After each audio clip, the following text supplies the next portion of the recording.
Shalom saudara sekalian, pada kesempatan kali ini kita membahas doktrin penting untuk kaum Pentakosta yaitu bahasa roh. Bahasa roh anugerah besar bagi semua murid Tuhan. Di luar sana ada banyak pertanyaan dan perbincangan mengenai bahasa roh. Dan pada kesempatan kali ini kita membahas 3 pertanyaan yang sering ditanyakan oleh jemaat. Yang pertama, apakah bahasa roh bisa dipelajari? Nah saudara, jawabannya adalah tidak. Bahasa roh tidak bisa dipelajari. Secara konsisten dalam Alkitab kita melihat orang itu harus dipenuhi oleh karunia Roh Kudus. Lalu secara otomatis mereka akan berkata-kata dalam bahasa roh. Dalam Kisah Rasul pasal 2 ayat yang keempat, maka penuhlah mereka dengan Roh Kudus. Lalu mereka mulai berkata-kata seperti yang diberikan oleh roh itu kepada mereka. Nah saudara lihat, mereka harus dipenuhi oleh karunia Roh Kudus, baru mereka berkata-kata dalam bahasa roh. Contoh kedua, dalam Kisah Rasul 10 ayat 44-46. Ketika Petrus berkhotbah di keluarga Kornelius, maka turunlah Roh Kudus dari atas lalu memenuhi keluarga Kornelius. Dan mereka berkata-kata dalam bahasa roh. Jadi saudara, kita jelas bahwa bahasa roh itu secara otomatis diberikan langsung oleh Roh Kudus, bukan oleh manusia. Karena itu kita percaya tanda awal orang dibaptis Roh Kudus adalah dia berkata-kata dengan bahasa roh. Pertanyaan kedua, apakah orang yang tidak berbahasa roh akan masuk neraka? Jawabannya jelas tidak saudara. Kenapa? Karena urusan surga dan neraka itu mengenai keselamatan. Dan orang percaya kita selamat by grace through faith. Karena kasih karunia melalui iman. Tidak ada indikasi mengenai bahasa roh. Meskipun begitu, orang percaya akan kehilangan manfaat besar kalau mereka tidak berbahasa roh. Ada beberapa manfaat yang dijelaskan oleh Alkitab. 1 Korintus pasal 14 ayat yang keempat mengatakan begini. Mereka yang berbahasa roh sedang membangun dirinya sendiri. Kata membangun di situ menggunakan kata oikodomeo. Artinya seperti orang membangun tembok. Batu bata demi batu bata dibangun sampai menjadi tembok yang kokoh. Orang yang berbahasa roh sehari demi hari mereka berbahasa roh menguatkan manusia rohani mereka. Meskipun manusia batinia, meskipun manusia jasmani kita lemah, tetapi manusia rohani kita kuat. Dan manfaat kedua, Roma 8 ayat 26. Dikatakan roh juga membantu dengan berdoa untuk kita kepada Allah dengan keluhan-keluhan terdalam yang tidak terucapkan. Nah, saudara, seringkali di rumah ketika kita berdoa, kita kehabisan kata-kata untuk berdoa dalam bahasa Indonesia mungkin. Tetapi ketika kita berbahasa roh, kita bisa berdoa terus-menerus sampai roh itu mengeluarkan keluhan terdalam kepada Bapa mewakili kita semua. Pertanyaan ketiga, apakah semua orang bisa berbahasa roh? Jawabannya adalah ya. Kita kaum Pentakosta meyakini semua orang percaya yang lahir baru yang mau mereka bisa berbahasa roh. Fondasi firman-Nya ada dalam 1 Korintus 14 ayat yang kelima. Paulus mengatakan, aku suka supaya kamu semua berkata-kata dengan bahasa roh. Bapak Ibu, ada kata-kata semua di situ yang artinya semua orang yang mau pasti bisa berbahasa roh. Itu pun keinginan Paulus selaras dengan janji Tuhan di Yoel 2 ayat 28-32. Pada hari terakhir aku akan mencurahkan rohku ke atas semua manusia. Dan janji Tuhan dalam Markus 16 ayat yang ke-17. Tanda-tanda ini akan menyertai semua orang yang percaya. Yaitu mereka akan berkata-kata dengan bahasa yang baru. Sekian, saudara dikasih Tuhan, Tuhan Yesus memberkati.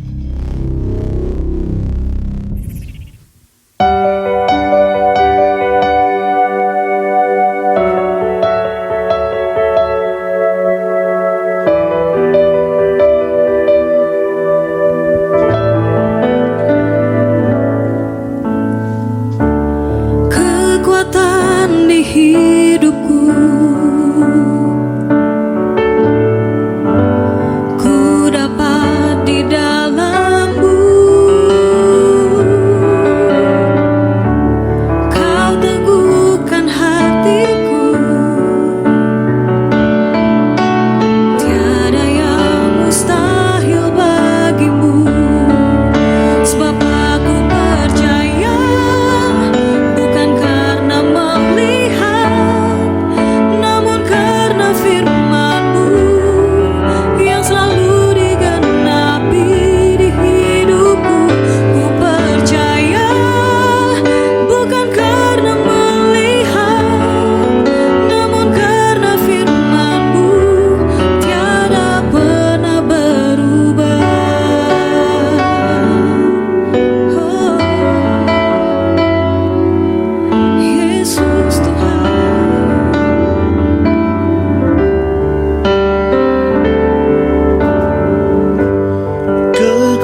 kuat di dalam-Mu. Kau teguhkan hatiku. Tiada yang mustahil bagimu. Sebab aku percaya, bukan karena melihat, namun karena firman-Mu yang selalu digenapi di hidupku. Ku percaya, bukan karena melihat, namun karena firman-Mu tiada pernah berubah. Sebab aku percaya, bukan karena melihat, namun karena firman-Mu yang selalu digenapi di hidupku. Ku percaya, bukan karena melihat, namun karena firman-Mu tiada pernah berubah. Sebab aku percaya, bukan karena melihat, namun karena firman-Mu yang selalu digenapi di hidupku. Ku percaya, bukan karena melihat, namun karena firman-Mu tiada pernah berubah.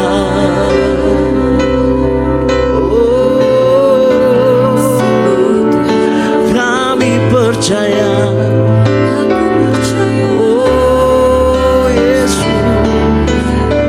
kasih-Mu Tuhan Kau limpahkan, Kau nyatakan Tuhan dalam hidup kami.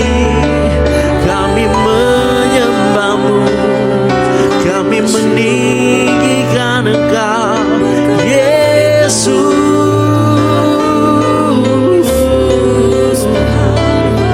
Bersyukur,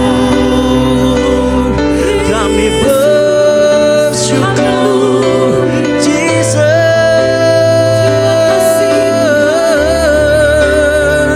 We worship You, we worship You, Perbuatanmu dahsyat bagi kami. terima kasih ya Tuhan.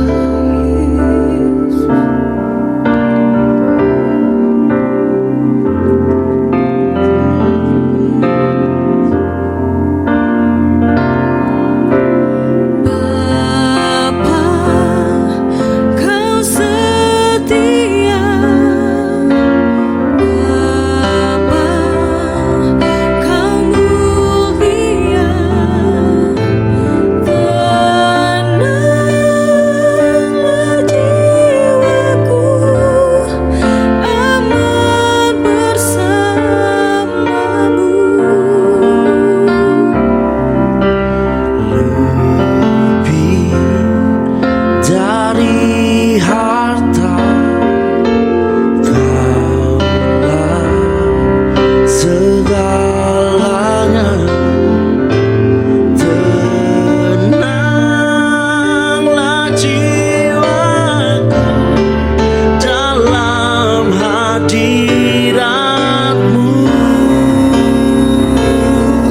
Kau tunjukkan kasih setia-Mu.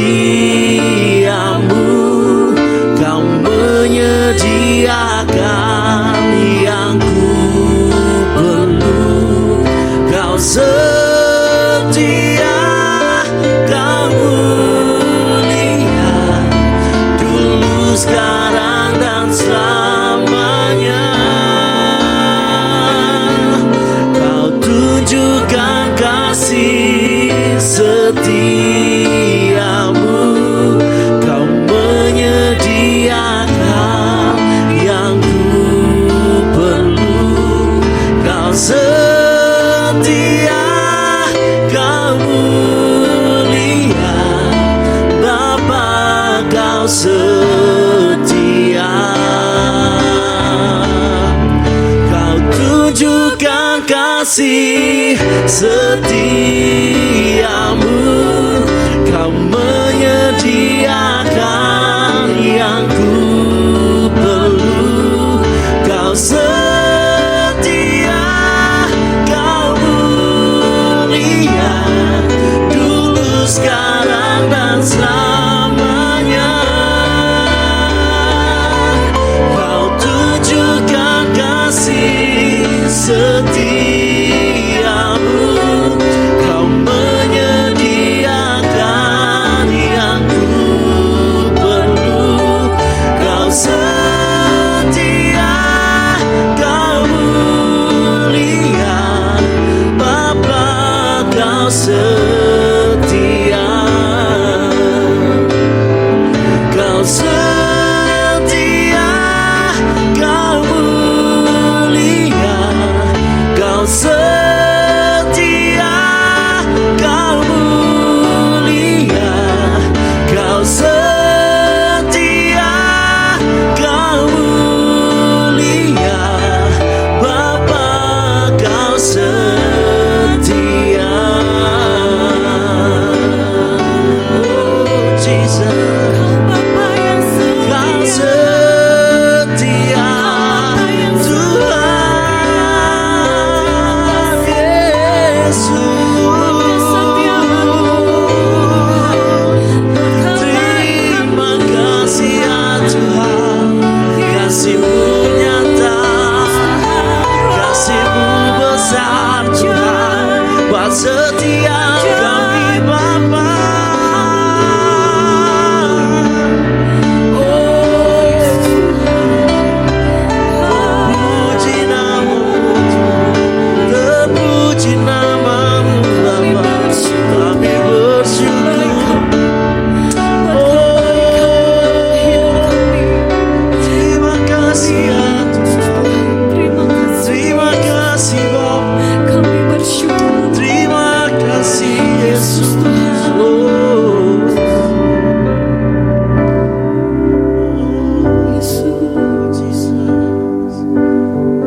Mari sama-sama kita ucapkan Mazmur 91.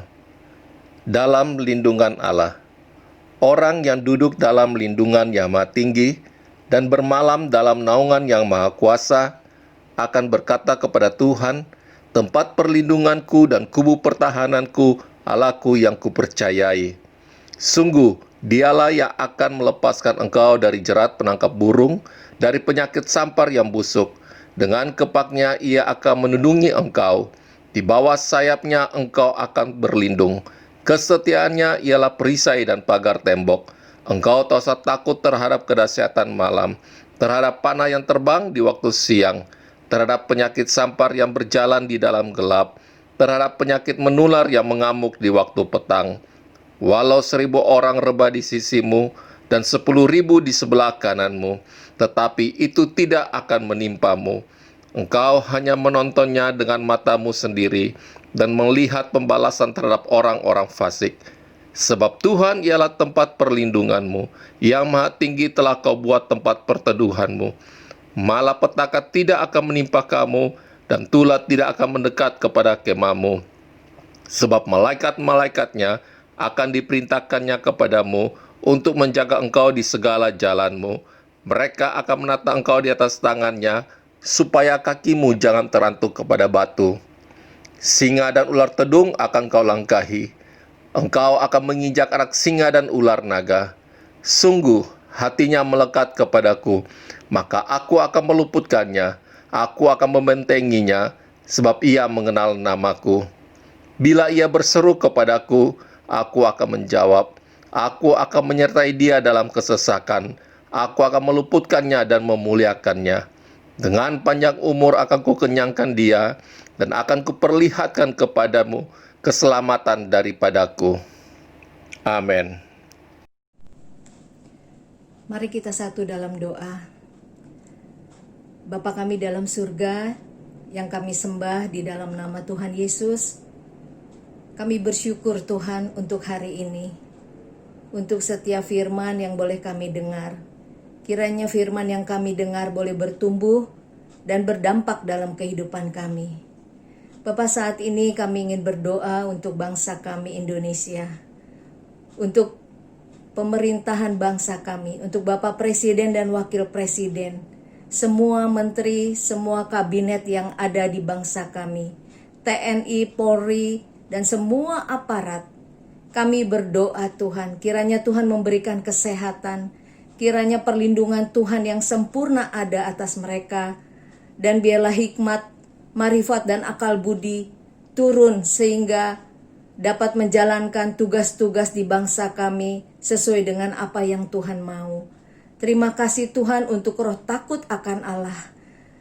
Kami berdoa juga pada saat ini untuk Bapak Gembala Sidang GBI Gatot Subroto, Bapak Insinyur Niko Nyoto Raharjo dan keempat wakil.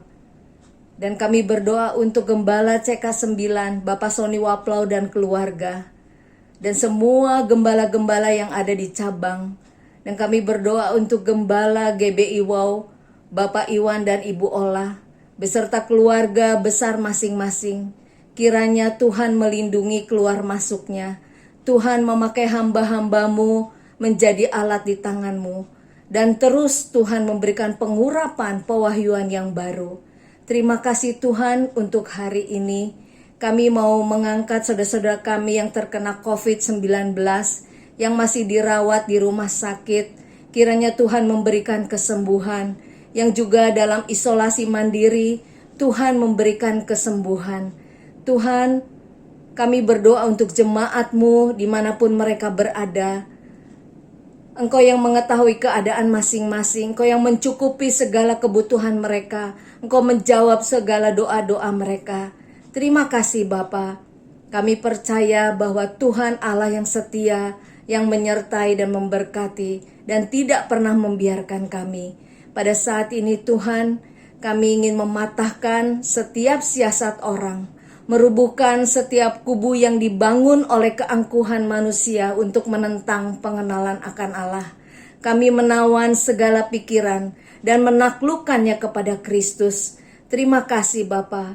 Kami alaskan doa kami hanya di dalam satu nama, Tuhan kami Yesus Kristus. Haleluya. Amin.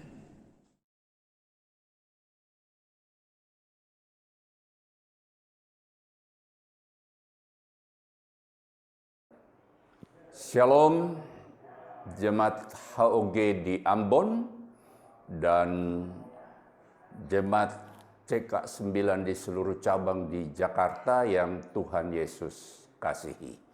Senang bisa berjumpa dengan saudara pada hari ini untuk bisa membagi berkat firman Tuhan. Saudara, tanpa terasa kita sudah ada di penghujung tahun 2020. Pada bulan Desember, bulan di mana hampir semua umat Kristiani di seluruh belahan dunia ini merayakan Natal. Dan hari ini saya juga akan berbicara tentang berita Natal. Judul khotbah saya adalah Natal melepaskan kita dari ketakutan. Saudara, selama manusia masih ada di dunia ini, manusia itu selalu diperhadapkan dengan berbagai ketakutan. Apapun golongannya, apakah dia kaya, miskin, tua, muda, perempuan, lelaki, semuanya pernah merasakan apa yang dinamakan ketakutan. Saudara, kita menjadi takut pada saat sesuatu yang mengerikan atau membahayakan serta mengancam hidup kita yang seperti terjadi hari-hari ini dengan adanya pandemi COVID-19. Saudara, takut itu normal, tapi hidup dalam ketakutan itu tidak normal. Nah, hari ini saya mengajak kita untuk membaca berita Natal dari Lukas 2 ayat yang ke-8 sampai ke-14. Saudara, di sini dikatakan di daerah itu ada gembala-gembala yang tinggal di padang menjaga kawanan ternak mereka pada waktu malam. Tiba-tiba berdiri seorang malaikat Tuhan di dekat mereka dan kemuliaan Tuhan bersinar meliputi mereka dan mereka sangat ketakutan. Lalu kata malaikat itu kepada mereka, "Jangan takut. Sebab sesungguhnya aku memberitakan kepadamu kesukaan besar untuk seluruh bangsa. Hari ini telah lahir bagimu juru selamat, yaitu Kristus Tuhan di kota Daud. Dan inilah tandanya bagimu. Kamu akan menjumpai seorang bayi dibungkus dengan lampin dan terbaring di dalam palungan. Dan tiba-tiba tampaklah bersama-sama dengan malaikat itu sejumlah besar bara tentara surga yang memuji Allah, katanya, kemuliaan bagi Allah di tempat yang maha tinggi dan damai sejahtera di bumi di antara manusia yang berkenan kepadanya." Saudara, dari pembacaan ayat-ayat tersebut di atas, itu menceritakan gembala-gembala tinggal di padang menjaga ternak-ternak mereka pada waktu malam. Tiba-tiba ada malaikat yang datang mendekati mereka dan mereka sangat ketakutan. Saudara, saya mendapatkan di sini gembala-gembala itu adalah gambaran umat manusia. Sedangkan malam itu adalah gambaran daripada kegelapan. Hidup di dalam atau dunia penuh dengan kegelapan. Waktu kita tinggal di dalam kegelapan, kita akan hidup atau penuh dengan ketakutan. Sehingga kita tidak bisa melihat atau membedakan warna-warni kehidupan ini. Saudara, tapi kita bersyukur kepada Tuhan. Alkitab berkata, karena begitu besar kasih Allah akan dunia ini, sehingga dia telah mengeruniakan anak yang tunggal, supaya setiap orang yang percaya kepadanya tidak binasa, tapi beroleh hidup yang kekal. Nah saudara, Natal melepaskan kita dari ketakutan. Saya mendapatkan ada beberapa hal yang membuat manusia hidup dalam ketakutan. Yang pertama, pikiran kita. Pikiran adalah medan peperangan.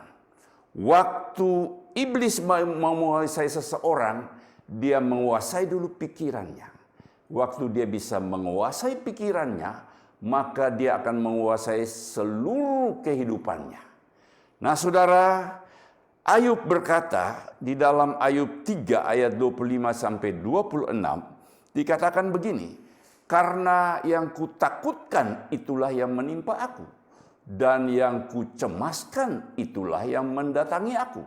Aku tidak mendapatkan ketenangan dan ketenteraman, aku tidak mendapat istirahat, tetapi kegelisahanlah yang timbul." Nah, saudara, orang yang hidup di dalam ketakutan itu mengalami makan tak enak, tidur tak enak. Tuhan, oleh sebab itu saudara jangan membiarkan pikiran negatif saudara menguasai hati saudara, sehingga saudara tidak bisa melihat secara rohani untuk melihat karya Tuhan yang luar biasa. Nah, saudara, mari kita selalu menaruh pikiran dan perasaan kita kepada Kristus Yesus, yaitu berpikir positif. Maka ketakutan kita akan lari, ketakutan akan lari dari kita. Di dalam Filipi 4 ayat yang ke-8 dikatakan, "Jadi akhirnya saudara-saudara, semua yang benar, semua yang mulia, semua yang adil, semua yang suci, semua yang manis, semua yang sedap didengar, semua yang disebut kebajikan dan patut dipuji." Saudara perhatikan, pikirkanlah semuanya itu. Saya mendapatkan ini adalah perintah untuk kita. Kita mau berpikir positif, yang benar, yang mulia, yang adil, yang suci, yang manis, dan seterusnya. Kita harus mengandalkan pikiran kita. Artinya kita yang ngatur pikiran kita, bukan orang lain. Nah, saudara, saya punya pengalaman atau punya kesaksian. Dasar latar belakang hidup saya itu selalu dengan ketakutan, penuh dengan kekhawatiran. Selalu bayangin hal-hal yang belum terjadi dengan pikiran-pikiran, jangan-jangan terjadi begini, jangan-jangan terjadi begini. Nah, saudara, bagaimana saya bisa merubah pola berpikir yang negatif menjadi pikiran yang positif? Saya membagikan pengalaman saya kepada saudara. Yang pertama, waktu saudara takut, waktu saudara khawatir, selaraskan pikiran saudara dengan firman Tuhan. Waktu kita takut, bilang kepada dalam hati kita, jangan takut sebab Tuhan menyertai kita. Tuhan yang berjalan di hadapan kita, Dia yang memegang kita dengan tangan kananmu yang membawa kemenangan. Kalau kita khawatir, kita bilang, Tuhan, firman-Mu berkata, jangan khawatir tentang apapun juga, tapi nyatakan di dalam segala hal apa yang menjadi keinginan hatimu kepada Allah dalam doa, permohonan, dan pengucapan syukur. Nah, saudara, waktu saya mulai melaraskan pikiran saya dengan firman Tuhan, maka ketakutan itu akan sirna. Karena saya percaya firman Tuhan itu punya kuasa. Dan rahasia yang kedua, itu saya selalu mengisi pikiran saya dengan buku-buku yang memberi motivasi kepada saya. Buku-buku yang dengan judul berpikir positif, atau buku-buku yang membuat saya selalu optimis di dalam hidup ini. Itu yang membebaskan saya dari kebiasaan untuk selalu takut dan khawatir. Yang kedua, kenapa kita takut? Itu karena kita lebih mendengarkan manusia daripada Allah.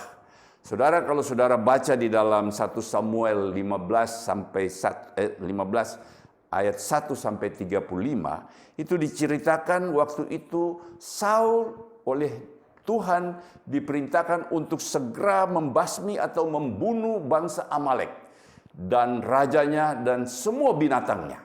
Nah, saudara, ternyatanya dia tidak melakukan perintah Tuhan, dia lebih mendengar rakyatnya. Rakyatnya bilang, jangan binatang yang bagus-bagus kita ambil supaya kita bisa persembahkan korban kepada Tuhan. Akhirnya jabatan dia sebagai raja dicopot. Tapi Daud itu selalu melakukan apa yang Tuhan perintahkan kepada kita. Dan dia selalu berkata, dengan Allah kita lakukan perkara-perkara yang gagah perkasa. Yang ketiga, mengapa kita takut? Karena kita lebih mengandalkan manusia daripada kekuatan Allah. Di dalam Yeremia 17 ayat yang kelima, firman Tuhan berkata, terkutuklah orang yang mengandalkan manusia dan mengandalkan manusia yang mengandalkan kekuatannya sendiri dan hatinya menjauh dari Tuhan. Saudara, waktu kita mengandalkan manusia, maka kita hidup di dalam kutuk. Dan kita akan dipenuhi dengan berbagai ketakutan. Karena kekuatan manusia terbatas, tetapi kekuatan Tuhan tidak terbatas. Sebaliknya, di dalam ayat yang ke-7 dikatakan, diberkatilah orang yang mengandalkan Tuhan, yang menaruh harapannya kepada Tuhan. Saudara, andalkan Tuhan di dalam setiap langkah hidup kita, maka berkat Tuhan yang melimpah akan datang memenuhi kita dan ketakutan akan lari atau sirna dari kehidupan kita. Kalau Allah di pihak kita, siapakah lawan kita? Roh yang ada di dalam kita lebih besar daripada roh yang ada di dunia ini, termasuk roh ketakutan. Nah, saudara, yang ketiga, yang selanjutnya, yang keempat, kita selalu menengok ke belakang. Nah, saudara, kegagalan masa lalu seringkali membuat kita menjadi takut. Takut orang tahu masa lalu kita. Takut orang tidak mau bergaul dengan kita karena masa lalu kita. Tetapi kita lihat apa kata firman Tuhan. Zakaria 8 ayat yang ke-13. Dikatakan begini, dan kalau dahulu kamu telah menjadi kutuk di antara bangsa-bangsa, hai kaum Yehuda dan kaum Israel, maka sekarang aku akan menyelamatkan kamu, sehingga kamu menjadi berkat. Janganlah takut dan kuatkanlah hatimu. Wow, di sini dikatakan, apapun latar belakang saudara, masuk ke latar belakang yang gelap sekalipun, tetapi Tuhan sanggup menyelamatkan kita dan menjadi berkat bagi banyak orang. Nah, saudara, persoalannya asal jangan kita mengingat-ingat masa yang lalu, tapi kita harus tetap memandang pandangan rohani kita ke depan. Paulus di dalam Filipi 3 ayat yang ke-13 dikatakan bahwa saudara-saudara, aku sendiri tidak menganggap bahwa aku telah menangkapnya. Tetapi ini yang kulakukan. Aku melupakan apa yang telah di belakangku dan merahkan diri kepada apa yang di hadapanku. Wow, saudara, Tuhan memiliki rencana yang indah bagi setiap pribadi. Asal kita mau menyerahkan hidup kita kepadanya, sepenuhnya kepada Dia, berlindung dan melakukan semua perintah-perintah Tuhan. Nah, saudara, contoh orang yang menengok ke belakang yaitu istrinya Lot. Waktu dia menengok ke belakang, dia menjadi garam. Dia menjadi tiang garam. Nah, saudara, saya mendapatkan ada kata-kata bijak yang berkata begini. Jangan membiarkan sesuatu yang sudah tidak bisa saudara rubah menghambat saudara untuk melakukan apa yang bisa saudara rubah. Masa lalu saudara sudah tidak bisa rubah. Saudara tidak boleh menengok ke belakang. Saudara harus memandang ke depan. Apa yang bisa saudara buat. Dan saya mendapatkan ada banyak orang yang dipakai Tuhan secara luar biasa. Menjadi hamba Tuhan yang dipakai Tuhan secara luar biasa. Itu banyak juga yang berasal dari latar belakang yang gelap, latar belakang yang tidak bagus.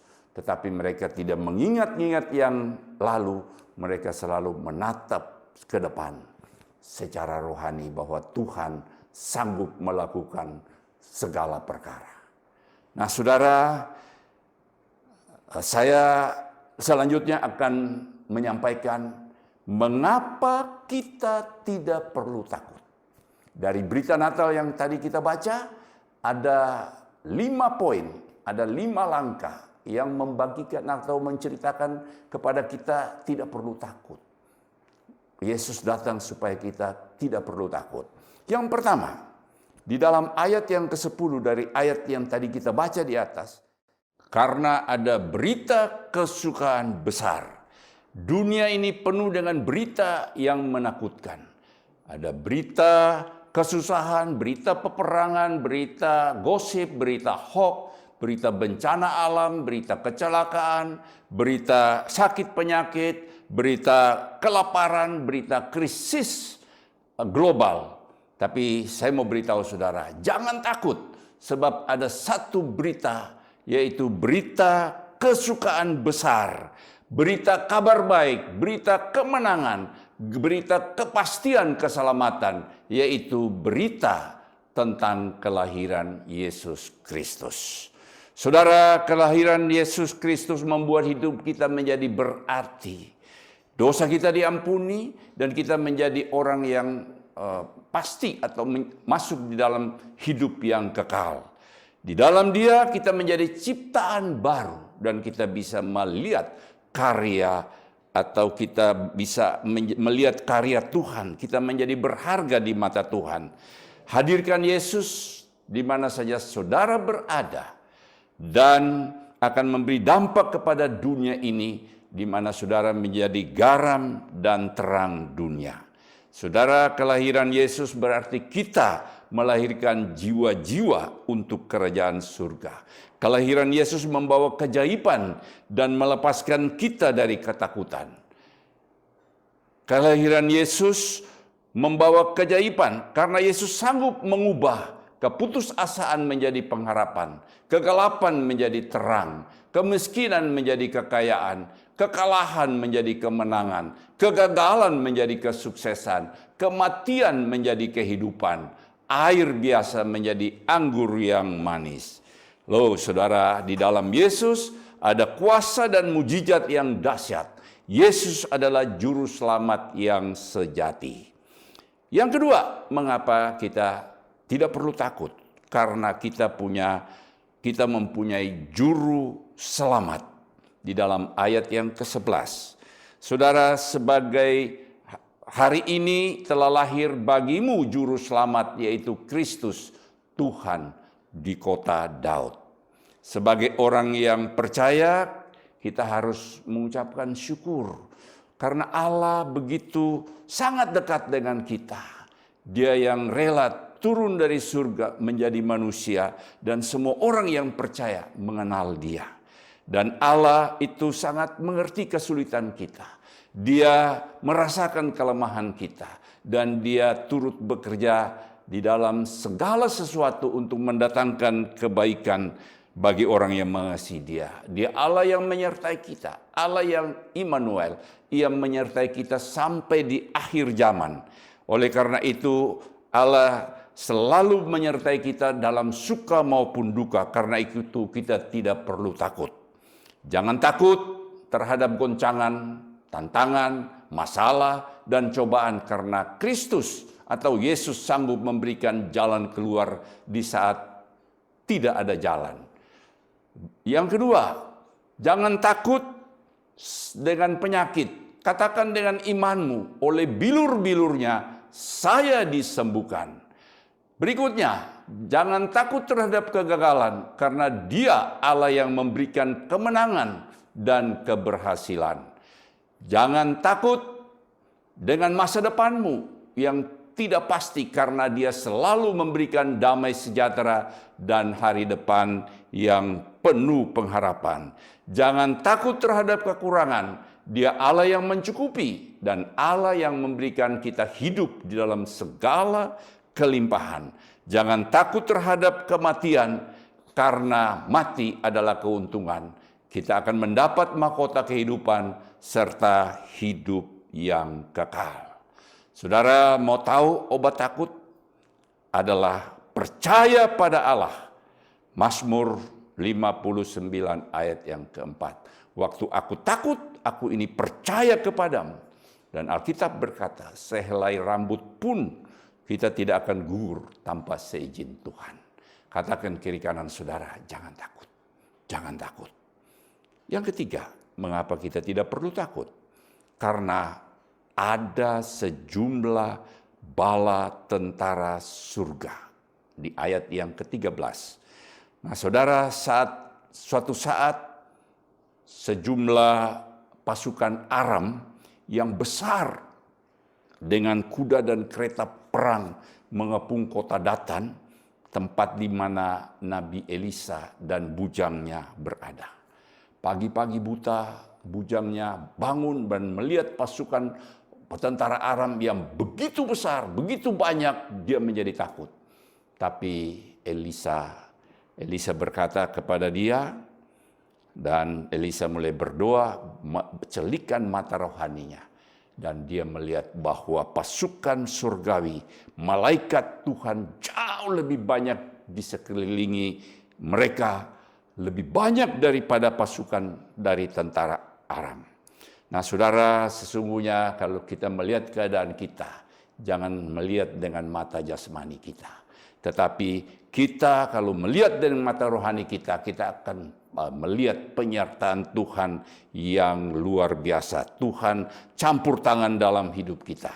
Jadi tidak perlu takut. Jangan takut terhadap masalah dan tantangan yang besar yang mengepung saudara, tapi pandanglah kepada penyertaan Tuhan. Alkitab berkata Tuhan sekali-kali tidak akan meninggalkan kita. Dia adalah Allah yang setia. Sejumlah tentara surga diperintahkan menyertai kita lebih daripada banyak masalah yang kita hadapi. Saudara, yang keempat, mengapa kita tidak perlu takut? Karena ada kemuliaan Tuhan di tempat yang maha tinggi. Nanti saudara baca di ayat yang ke-14. Saudara, Tuhan tidak pernah mencobai kita melebihi kekuatan kita. Dan masalah seberat apapun juga, Tuhan sanggup menyatakan kemuliaannya. Di balik setiap pertandingan ada mahkota. Di balik air mata ada sukacita yang Tuhan sediakan bagi kita. Air mata Tuhan sanggup menjadi atau merubah menjadi mata air. Di balik masalah ada kemuliaan Tuhan yang Tuhan akan nyatakan kepada kita. Asal kita selalu berharap kepadanya. Dan di dalam setiap masalah itu kita harus membawa kita untuk lebih intim dengan Tuhan. Jika hari-hari ini saudara berada di dalam lembah kekelaman, saudara punya banyak masalah yang sulit, hidup di dalam hal-hal yang berat, dan saudara mungkin berada di dalam persimpangan jalan, di lembah keputusasaan, saya mau beritahu saudara bahwa jangan takut karena Tuhan menyertai saudara. Sekali-kali Ia tidak pernah meninggalkan saudara. Sekali-kali Dia tidak pernah membiarkan saudara. Saudara, jangan takut karena Tuhan kita selalu menolong kita. Dia memberikan kemenangan dan Dia menyatakan kemuliaannya. Nah, saudara, saya mau membagikan pengalaman saya tentang masalah, persoalan yang kita hadapi dalam hidup ini. Kalau kita meresponi dengan baik, kita akan melihat kemuliaan Tuhan. Di dalam hidup saya dalam dunia sekuler, beberapa kali saya pernah bersaksi ini, bahwa saya pernah mengalami masa-masa sulit di dalam usaha saya. Sampai-sampai mau bangkrut. Di dalam hidup kerohanian saya juga, saya pernah menghadapi tekanan stres yang sangat berat. Tetapi waktu saya melihat hari ini, saya melihat ke belakang, semua yang saya alami itu membuktikan Tuhan ingin menyatakan kemuliaannya. Bahwa waktu saya mulai berharap dan bergantung kepada Dia, Dia menyatakan, saya ada. Saya akan menyertai engkau. Saya akan memberikan jalan keluar kepada. Dia menyatakan kemuliaan dalam hidup saya. Jadi saya mau beritahu saudara, waktu saudara berada dalam keadaan apapun juga, hari-hari ini, jangan bersungut-sungut, tapi bersyukur kepada Tuhan. Jangan takut, tapi Tuhan terima kasih. Engkau sedang menyatakan kemuliaan yang akan terjadi. Setelah kejadian ini, saya akan melihat kemuliaan Tuhan lebih dahsyat lagi. Tuhan Yesus tidak pernah terlambat. Kalau ada Yesus, maka semua beres. Kalau ada Yesus, semuanya akan jadi baik dan hidup kita akan menjadi berarti. Yang terakhir, yang kelima, mengapa kita tidak perlu takut? Karena ada damai sejahtera Allah. Saudara, kita semua membutuhkan damai sejahtera.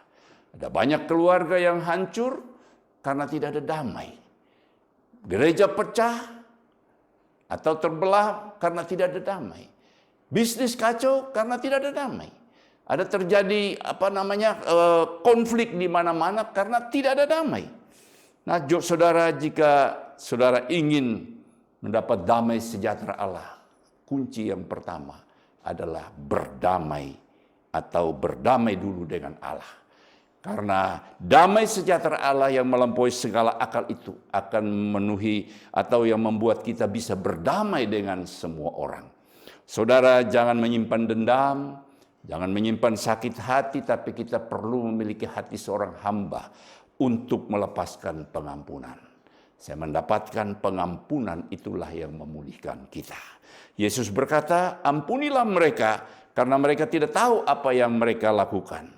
Bawalah damai sejahtera Allah dimanapun saudara berada. Maka saudara akan menjadi berkat dan berkat Tuhan akan menyertai saudara senantiasa. Saya tutup dengan satu ayat, Yesaya 54 ayat yang ke-10. Sebab biarpun gunung-gunung beranjak dan bukit-bukit bergoncang, tetapi kasih setiaku tidak akan beranjak daripadamu, dan perjanjian damaiku tidak akan bergoyang. Firman Tuhan yang mengasihi engkau. Nah saudara, hari ini pesan Tuhan kepada kita, jangan kita takut karena berita Natal itu memberikan kita ada berita kesukaan yang besar. Karena kita mempunyai juru selamat, karena ada sejumlah bala tentara surga, karena ada kemuliaan Tuhan di tempat yang maha tinggi, dan karena ada damai sejahtera Allah.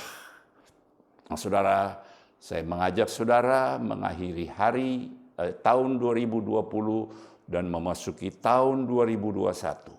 Saudara pakai momentum hari Natal, hari kelahiran Tuhan Yesus. Hari di mana kelahiran Yesus itu melepaskan kita dari ketakutan. Dan saudara, hari-hari ini kalau saudara masih dililit dengan ketakutan, dengan berbagai masalah, saudara pakai ayat-ayat yang telah saya sampaikan, saudara akan bebas dan saudara akan menikmati hidup yang penuh dengan berkelimpahan. Tuhan Yesus memberkati kita. Saudara, saya mengajak kita untuk bangkit berdiri. Kita nyanyikan satu lagu.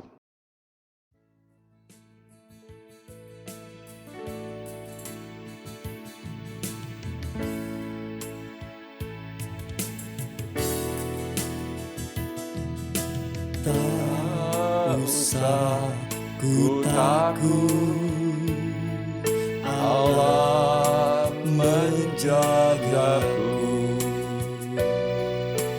Tak usah ku bimbang, Yesus peliharaku. Tak usah ku susah, Roh Kudus hiburku. Tak usah ku cemas, Dia memberkatiku.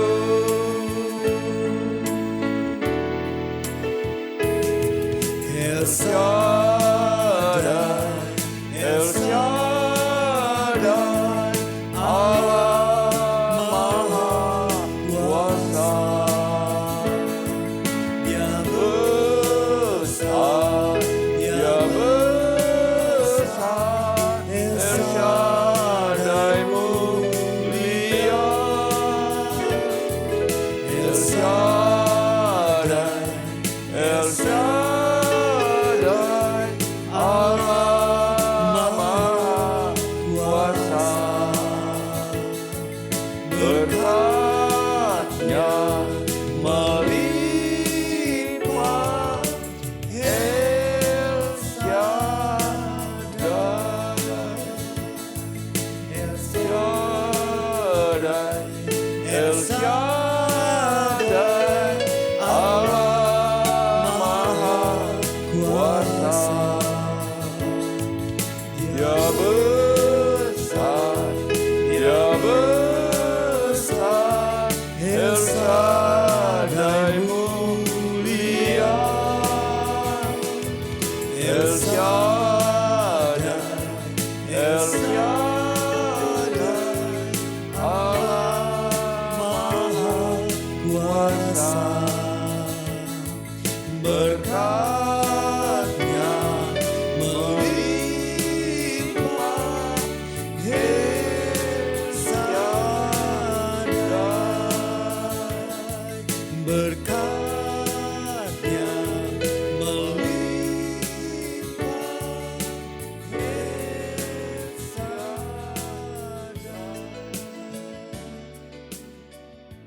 Saya mengajak kita tunduk kepala, tutup mata, kita berdoa. Bapa, terima kasih. Terima kasih Tuhan bahwa berita keselamatan, berita di mana Engkau lahir, itu yang membebaskan kita dari ketakutan. Karena Engkau datang, Engkau sebagai juru selamat. Engkau Tuhan datang juga yang membawa segala bala tentara surga. Karena ada kemuliaan Tuhan di tempat yang maha tinggi. Karena ada damai sejahtera Allah. Sehingga kami Tuhan anak-anak-Mu tidak akan takut Tuhan. Apapun keadaan yang hari-hari ini mengancam kehidupan kita. Dengan adanya pandemi COVID-19. Tapi kami sungguh percaya perlindungan Tuhan sempurna. Mazmur 91 itu menjadi benteng kita, menjadi perlindungan kita. Kita aman terlindung di dalam kepak sayap. Bapa, kami bersyukur Tuhan. Engkau tidak biarkan kami tinggal sendiri, tapi Engkau menyertai kami. Engkau datang ke dunia ini. Engkau lahir di muka bumi ini karena begitu besar kasih-Mu kepada dunia ini, termasuk kita semua anak-anak-Mu Tuhan. Terima kasih, biar berita Natal, berita sukacita ini Tuhan, memenuhi hati kami, memenuhi kehidupan kami, di tengah-tengah goncangan, di tengah-tengah ancaman. Tapi kami percaya berita kesukaan yang besar itu, yang memberikan damai sejahtera, sukacita bagi setiap kami anak-anak-Mu Tuhan. Bapa, biar momentum Natal ini merubah paradigma kami, merubah sudut pandang kami Tuhan, bahwa kami tidak sendiri, bahwa Engkau menyertai kami, Engkau yang membentengi kami, Engkau yang menyertai kami, Engkau yang mengirim segala pasukan malaikat Tuhan yang luar biasa senantiasa menyertai kami Tuhan. Terima kasih Tuhan, terima kasih. Terima kasih Engkau berkati setiap jemaat-Mu Tuhan. Tuhan berikan damai sejahtera sukacita, berikan perlindungan yang sempurna. Engkau berikan juga Tuhan segala kebutuhan hidup mereka, Engkau cukupkan Tuhan. Terima kasih Bapa. Terpuji nama-Mu Bapa, di dalam nama Yesus kami berdoa dan mengucapkan syukur. Haleluya. Amin. Nah, saudara, mari kita masuk di dalam perjamuan kudus. Saudara, kita tetap dalam sikap berdiri, dan saya mengajak saudara untuk mempersiapkan anggur, roti dan anggur. Kalau saudara tidak ada, boleh teh dan roti yang ada di rumah. Saudara, sebelum kita masuk dalam perjamuan kudus, saya mau beritahu saudara bahwa perjamuan kudus adalah perjamuan Tuhan sendiri yang dilakukan untuk mengingat semua kebaikan-kebaikan Tuhan serta pengorbanannya di atas kayu salib. Saudara, saya mengajak saudara, mari kita merenungkan segala kebaikan yang Tuhan lakukan dalam hidup kita. Saya mengajak kita untuk menyembah Dia, bersyukur kepada Dia. Terima kasih. Terima kasih Tuhan untuk kebaikan-Mu. Kami semua telah berdosa, dan Alkitab berkata upah dosa adalah maut. Tetapi karena begitu besar kasih Allah akan dunia ini Tuhan, sehingga Engkau rela turun dari surga untuk menyelamatkan kami. Terima kasih, Engkau menebus kami dengan darah-Mu. Tuhan, Engkau menyelamatkan kami, Engkau mengampuni dosa kami, Engkau menghibur kami, Engkau menegur kami kalau kami salah. Kami bersyukur, Engkau luar biasa bagi kami Tuhan. Terima kasih Tuhan, terima kasih. Saudara, perjamuan kudus ini juga merupakan satu sakramen. Artinya tanda dari sesuatu yang suci, yang mendatangkan anugerah atau berkat Tuhan bagi setiap orang percaya. Asalkan setiap orang yang makan dan minum roti dan anggur yang melambangkan tubuh dan darah Kristus dengan cara yang benar.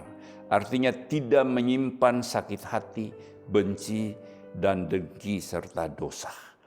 Mari saya mengajak kita untuk menguji diri kita masing-masing. Jika di antara kita ada yang demikian, marilah kita datang dan minta agar Tuhan sucikan kita. Ampuni kami Tuhan, ampuni kami. Baik kami lakukan kesalahan yang sengaja maupun tidak sengaja, yang mendukakan hati-Mu, Engkau ampuni kami. Kami akan masuk dalam perjamuan kudus Tuhan. Kami mau Engkau layakkan kami Tuhan. Terima kasih Bapa, terima kasih. Terima kasih. Bapa, terima kasih Engkau telah melayakkan kami hamba-hamba-Mu dan anak-anak-Mu untuk sehidangan dengan Engkau. Nah saudara, saya mengajak saudara siapkan roti dan anggur. Sebelum kita makan perjamuan kudus ini, saya membacakan firman Tuhan. Sebab apa yang telah kuteruskan kepadamu, telah aku terima dari Tuhan, yaitu bahwa Tuhan Yesus pada malam waktu Ia diserahkan, Ia mengambil roti. Mari kita ambil roti tinggi-tinggi, tangan kanan tinggi-tinggi. Dan sesudah itu Ia mengucapkan syukur atasnya. Ia memecah-mecahkannya dan berkata, inilah tubuhku yang diserahkan kepada bagi kamu. Perbuatlah ini menjadi peringatan akan aku. Saudara, bukankah roti yang kita pecah-pecahkan ini adalah persekutuan kita dengan tubuh Kristus? Mari kita makan di dalam nama Yesus.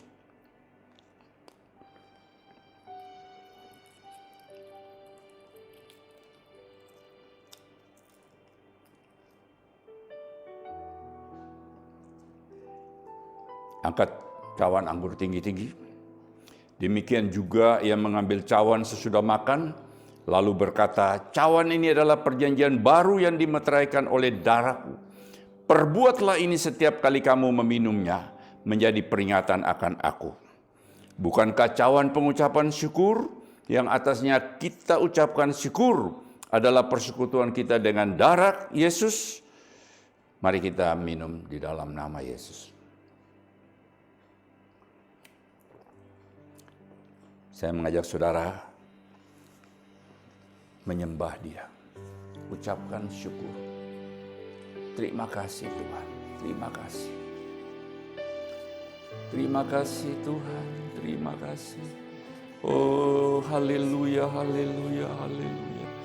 Glory, glory bagimu Tuhan. Terima kasih untuk Tuhan tubuh dan darah-Mu yang telah menyelamatkan kami. Yang memberikan kami kehidupan yang kekal.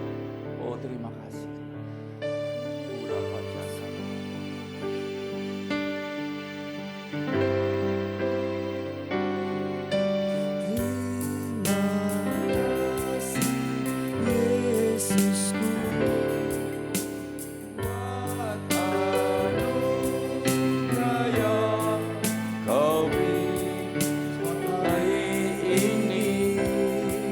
Tuhan adakah syukur bagimu. Katakan lagi.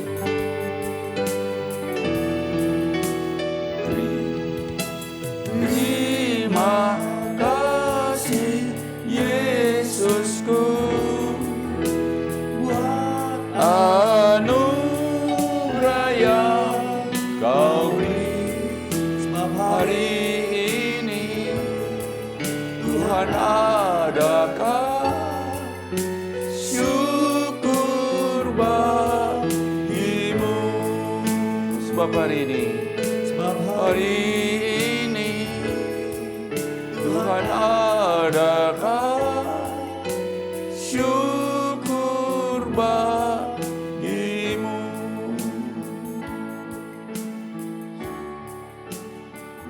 angkat kedua tangan saudara. Saya akan berdoa kepada saudara. Bapa, Engkau berkati setiap anak-anak-Mu Tuhan. Kami berdoa Tuhan,